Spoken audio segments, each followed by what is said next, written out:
What's up, guys? Ian here, coach of your Ladner Lanturn, bringing you guys our Week 7 Team Builder, taking on Spatula and the Comfy Comfeys in MWPA Season 8 Earth.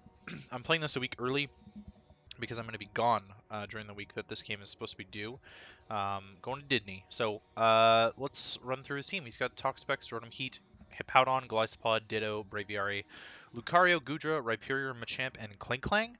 Priority options, the Gliscod with Sucker Punch, First Impression Aqua Jet, Lucario with Extreme Speed, Vacuum Wave Bullet Punch, and Machamp with Bullet Punch. Hazard setting, it's the Toxapex with Toxic Spikes, Hippowdon with Rocks, Gliscod with Spikes, and Rhyperior with Rocks. Removal options is only the Braviary with Defog. I can confirm that Rotom does not have Defog, and that Braviary does in fact learn Defog. So it's only the Braviary. And then 4x weaknesses is just the Rhyperior to Grass and Water. In terms of what I'm not really expecting, I don't really think Rhyperior is coming, and I don't really think Machamp's coming. I think Machamp would be kind of a weird bring. Like, the only reason it would maybe come is to revenge Weavile, but Lucario is already on this team, so Machamp seems weird. Klinklang, I actually could see coming, despite it being kind of bad against me. It can maybe do stuff against me, so there's that possibility. I think Pex, Rotom, Heat 100% are coming. Gliscod's 100% coming. Ditto is a hard maybe. Braviary is a hard maybe. Goodra is probably coming. Hippowdon's a hard maybe. Lucario is a hard maybe. And then everything else is really whatever. In terms of my team, starting off here with Mimikyu, bringing a sub SD set. I don't need to run Shadow Sneak because I naturally outspeed the entirety of this team. So sub SD with Shadow Claw and Play Rough is fine. This is perfect coverage essentially against this team. The issue being, if my sub gets broken, then things go a little bit haywire, but being able to sub on some stuff I think is going to be kind of fun, and it prevents Ditto from reverse sweeping me with Mimikyu, which is also something to keep in mind there. That's pretty much all you need to know. It outspeeds the base 90s. All of my speed creeps are outspeeding the base 90s, which in this case are Lucario plus Klinklang, and that's basically all you need to know with that. Quillfish, running a Spike set with Mono, Scald, Toxic, and Taunt. Burning the Toxapex is about the best I can do to it, so I will gladly have Pex switch in if I can Scald it, and then click Taunt or something. I'm Fizdef, so this is ideally my Gliscod, Lucario, and Machamp check. Now, that's to an extent, because I obviously cannot check the Gliscod to I'm not touching it, but I can Toxic it and set up spikes all over it, and that'd be ideal. If I can get 3 layers of spikes up, that I'll be in a really good position, so that's good for me. Fully physically defensive, that's the whole idea there. Conk, I'm running a banded set this week.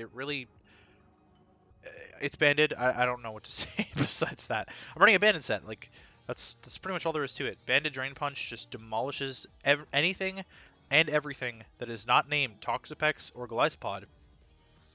So Gliscod's actually a problem for this conk, but besides that, it's not a huge deal. Banded Close Combat also doesn't have switch-ins, so super easy to click. Earthquake is there for the Pex, and then I have nothing for Gliscod. I could have run like Thunder Punch or whatever, but I decided finally bringing Defog is probably a good play. Because if T-Spikes go up and they stay up, then I'm in about, well, I've got Quillfish anyways, so why am I doing this again? Spikes on Gliscod maybe? I don't want to get Spikes second back, I guess is the idea behind me running Defog. Who knows? I probably won't ever click it, but Banded Close Combat will still do a ton of damage to things. I'm not speed creeping anything in particular. I don't think it's worthwhile. Actually, you know what? It is worthwhile a little bit. I'll speed creep no speed Hippowdon, and that'll be fine. I completely forgot that Hippowdon was a Pokemon. Ditto's just going to copy me anyways, so I should make a note here. Conk outspeeds no speed Hippo. And everything else is irrelevant. So, the Cursula, I'm running a Specs Cursula. So again, the same idea as Conk this week is that it's just a really good breaker. Both of them are amazing breakers against this team. Goodra is the biggest thing that's probably going to want to switch in. I am running Specs Rocks because again, if I can Hazard Stack, then I'm in a good spot. It depends if the Rotom is going to be Boots or not, I'm not entirely sure, but Shadow Ball switch-ins, pretty much non-existent. Like, Braviary is a normal type, obviously, and Goodra can tank special hits, but Cursula is actually really powerful.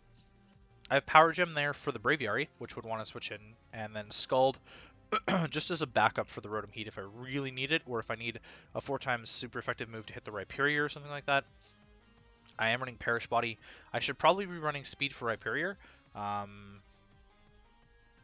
So I'll fix that, and I'll run speed for Rhyperior, actually.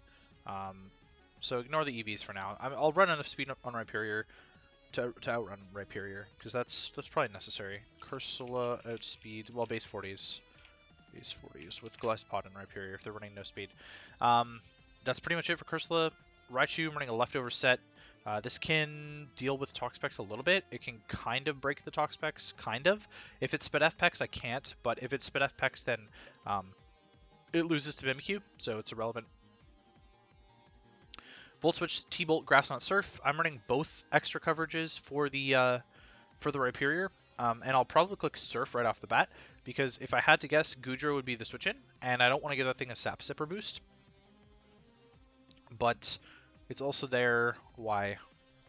I actually don't know why I have Grass Knot at all. Surf is just the better option.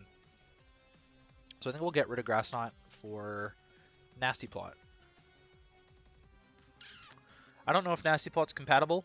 I was pretty sure that it was a move tutor move. Or sorry, an event move. But if it is, then it might be worth it. What about Encore? Kind of like Encore. Paid off the other day with Togekiss, didn't it? I don't know. A lot of these are post-home. It's super hard to tell. Okay, Grass Knot. I'll deal with this after the Team Builder anyways. I'm outspeeding the base 90s, like I mentioned. Just lets me be modest, so I can kind of break the Talk Specs. Like I said, kind of. Weavile. Running an Expert Belt Sword Stance set, which can run Adamant because I'm outspeeding the base 90s. SD, Throat Chop, Icicle Crash, Low Kick. This hits everything pretty much perfectly. Throat Chop doesn't really do much for me, but it's the highest base power Dark type move that I have access to. Low Kick is there for the Lucario. And that's about it. I guess Kling Klang too. Throat Chop and Icicle Crash hits everything else fine. And that's pretty much all there is for Weavile. So, in terms of what I'm not bringing, Togekiss is threatened by Rotom quite a bit, and Lucario and Rhyperior. I didn't like Togekiss all that much in this matchup. It's got uses, but I don't think that it's like excellent S tier in this matchup. Arcanine just shuts down, like completely shut down by this team. So, no real sense in bringing Arcanine. Orbeetle could have been useful. Webs are not useful at all, so I'm not really sure what I would have done with Orbeetle. Maybe a Calm Mindset could have been okay actually, but Gillespie still threatens it, so things to worry about there. Braviary. Piloswine also could have been okay. Granted, a Violate Piloswine is probably not the best in this matchup actually. More of like a Banded set or something might be better, or Life Orb, which is the weirdest thing I probably have ever said in my entire life, but I could definitely see a more offensive Piloswine being better in this matchup. The combination of ground plus ice is really strong against this team.